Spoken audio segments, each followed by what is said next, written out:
국민의힘은 또다시 태영호 최고위원, 태영호 의원 논란으로 다소 소란스럽습니다. 인터뷰 금지령까지 나온 뿐인데 국회의원은 어떤 경우에도 국민의 마음을 아프게 해서는 안 된다. 많은 이들이 표를 생각해서 역사 문제에 나서지 말라고 하지만 내 소신은 분명하다. 나는 잘못 말한 게 아니다. 다시 한번 항거하고 있습니다. 4.3 사건 그리고 또 백범 김구 선생 관련 발언으로 어쨌든 인사위에서 징계를 앞두고 있는데도 저렇게 얘기를 하고 있습니다. 과연 저게 소신 발언인지 진짜 북한 세뇌 교육 탓으로 돌려야 하는 건지 아니면 애써 내년 재공천을 위해서 노이즈 마케팅을 하는 건지 국민의힘도 난감할 것 같고 이거 어떻게 봐야 됩니까, 변호사님? 태영호 의원은 생각지도 않게 강남갑이라는 지역구를 받았잖아요. 예. 그런데 거기서 다시 공천 받는다는 것은 굉장히 어려운 일이거든요. 예. 지금 탈북자에게 사실상 그 비례대표를 늘 한 석씩 줬습니다. 예. 국민의힘에서. 그런데 이번 21대는 이 태영호 의원을 강남갑에 또 공천을 해갖고 탈북자에게 국회의원 자리를 2개를 준 것처럼 보이는 거예요. 네. 그래서 본인도 아마 다음 국회에 다시 진출하기 위해서 이 강남갑을 사수를 해야 되니까 네. 이런저런 좀 오버하는 발언을 자꾸 하는데 문제는 4.3 발언이나 김구 선생에 대한 발언 이 두 가지 발언이 과연 우리 보수가 보기에 어떤 발언이냐. 김일성이라는 단어가 나왔기 때문에 이게 또 자극적이었단 말이죠. 아니 제가 보기에는요. 그리고 많은 보수 인사들 저는 사실 이 문제를 두고 여러 그 보수 선배들하고도 내 전화 통화를 해봤고 그리고 후배들하고 심지어 내 밥을 먹으면서 얘기를 한번 해봤어요. 그랬더니만 다들 이 태영호 의원이 이게 너무 억울하지 않느냐 이런 표현을 많이 쓰는 거예요. 그리고 신문에 그런 칼럼도 나왔습니다.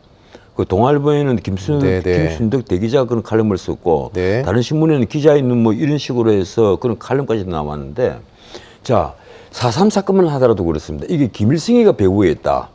근데 그게 태영호 의원은 북한에서 그렇게 배웠다는 거거든요.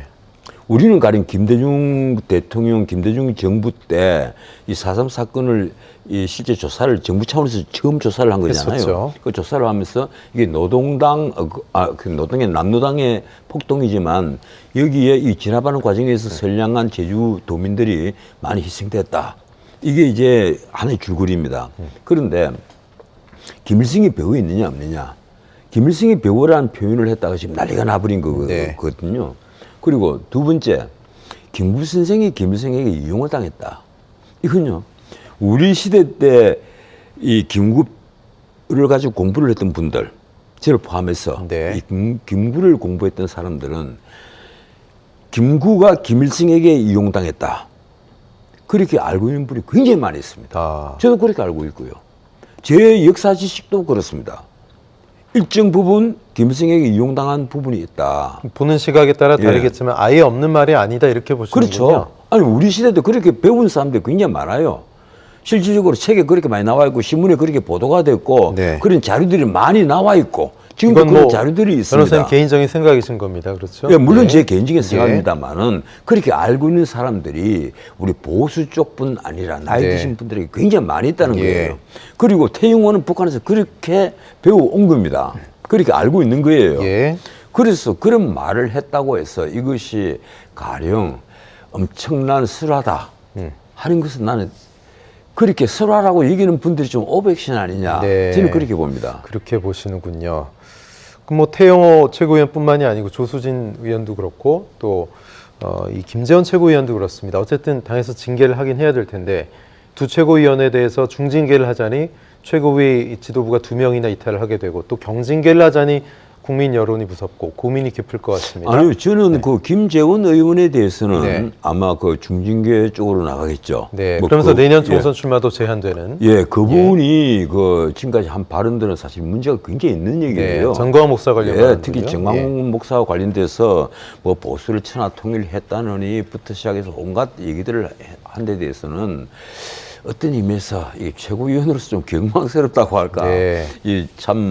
이 보수 정당의 얼굴에 분칠을 해버린 그 아주 좋지 못한 발언인데 그 태영호 의원의 발언과 김재원 의원의 발언을 똑같은 것을 놓고 본다는 것 자체를 나는 이상하게 생각합니다. 결이 다르다. 태영호 의원의 발언은 역사를 어떻게 볼 것인가 하는 시각의 문제예요. 여기에 대해서 가령 전혀 다른 거짓말을 했다라든가 아주 엉뚱한 말을 했다면 모르겠는데, 4.3 사건의 배후에 김일성이 있다는 말은 저는 그건 우리가 알고 있는 그 지식과는 조금 동떨어진 얘기입니다. 네. 그럼 태영호는 거기에 대해서 자신은 북한에서 그렇게 배웠다 하는 얘기입니다. 그리고 김구 선생에 대해서는 사실 여기에 대해서는 이거는 시각의 차이예요. 예. 저는 그렇게 생각합니다. 김구 선생이 김일성에게 이용을 당했다? 아니다. 이용당한 것은 아니다. 네. 하는 그 판단은 어디까지나 시각의 차이지 그걸 가지고 그 특정인을 갖고 매도를 할 그런 문제는 저는 전혀 아니라고 봅니다. 네. 그래서 이걸 두고 망언이다 뭐 이러면서 또 다른 설화를 빚었다 이런 식의 표현은 네. 우리 언론이 그런 기사를 쓴 분들하고 알겠습니다. 가보니까 젊은 기자들이던데 예. 난 좀 이상하다. 네. 제가 이상하게 본 거예요. 예, 알겠습니다. 국민의힘 지도부가 어떤 징계 수위를 내릴지 지켜봐야 되겠습니다. 전원책의 훈수 여기서 마치겠습니다. 변호사님 고맙습니다. 예, 고맙습니다. 네.